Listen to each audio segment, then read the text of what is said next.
keep searching for your trace in the dark. Oke, baik. Assalamualaikum warahmatullahi wabarakatuh. Kali ini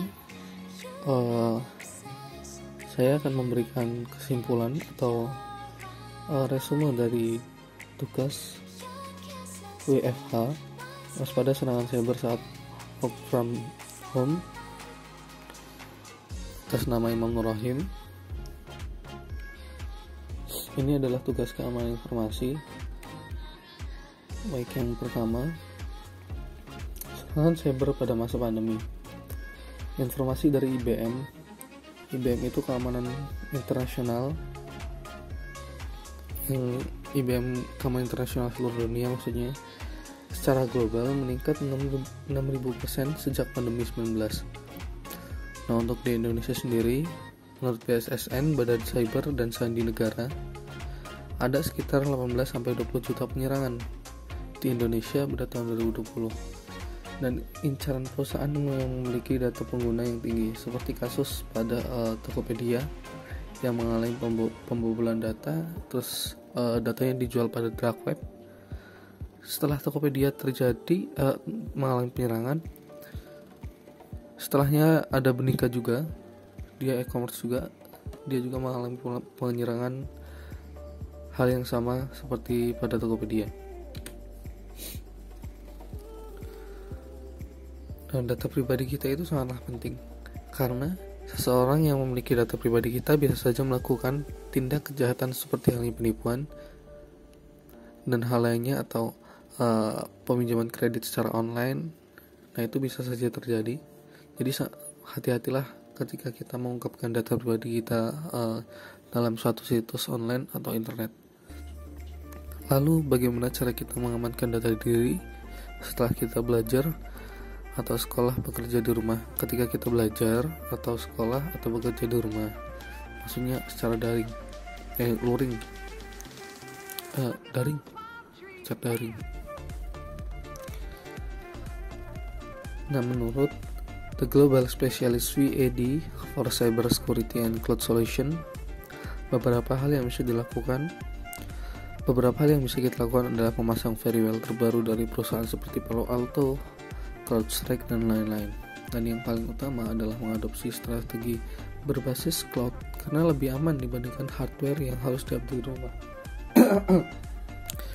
Yang nantinya orang yang lebih cerdas akan melindungi kita di lingkungan cloud, dan cloud juga dikelola oleh organisasi lain.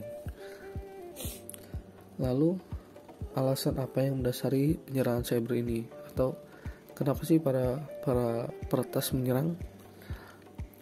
Saya mengambil dua kesimpulan di sini. Yang pertama tentunya adalah masalah keuangan atau finansial, dan yang kedua, untuk dikenali para peretas, ingin diakui di kalangan mereka. Nah, jadi misal dia peretas tapi kok nggak peretas, tentu saja dia harus meretas biar diakuin. Itu sih ya, tentunya buat menunjukkan diri mereka kalau mereka itu ada.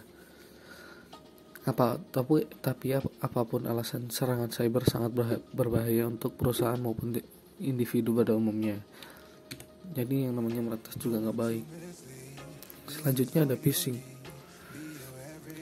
Phishing itu adalah suatu bentuk penipuan yang dicirikan dengan percobaan untuk mendapatkan informasi bekas seperti kata sandi atau kartu kredit, dengan menyamar sebagai orang atau bisnis yang terpercaya dalam sebuah komunikasi elektronik resmi seperti surat elektronik atau pesan instan.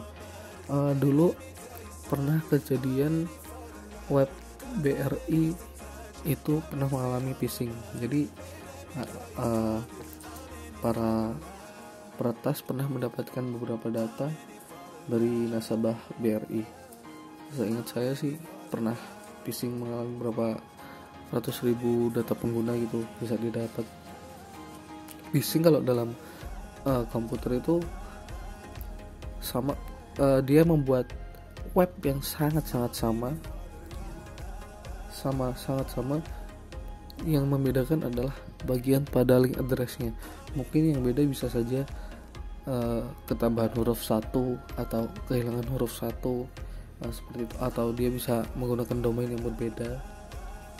Jadi teman-teman tolong kritis dalam berinternet. Nah, ini ada tips sederhana agar data kita tidak bocor. Yang pertama, menggunakan VPN. Menggunakan VPN ketika kita terkoneksi dengan wifi publik atau perusahaan. Jadi teman-teman jangan anggap sepele VPN. Tentunya kalau misal ingin VPN yang lebih kencang, VPN yang premium. Ada sih yang gratis, tapi terkadang kalau yang gratis itu kecepatannya dibatasi. Lalu kritis terhadap iklan, email-email yang mencurigakan. Nah, seperti itu. Kayak yang tak bilang tadi, ada web yang kok mencurigakan, namanya ini bener atau salah. Nah, itu hati-hati, jangan langsung masukin data pribadi kita, atau jangan asal klik. Lalu kita harus selalu update software kita seperti perangkat lunak kita, update sistem keamanan juga, update OS juga. Nah, itu juga sangat penting. Jadi sekian teman-teman, jangan lupa subscribe, share, dan komen, like-nya juga. Terima kasih. Wassalamualaikum warahmatullahi wabarakatuh.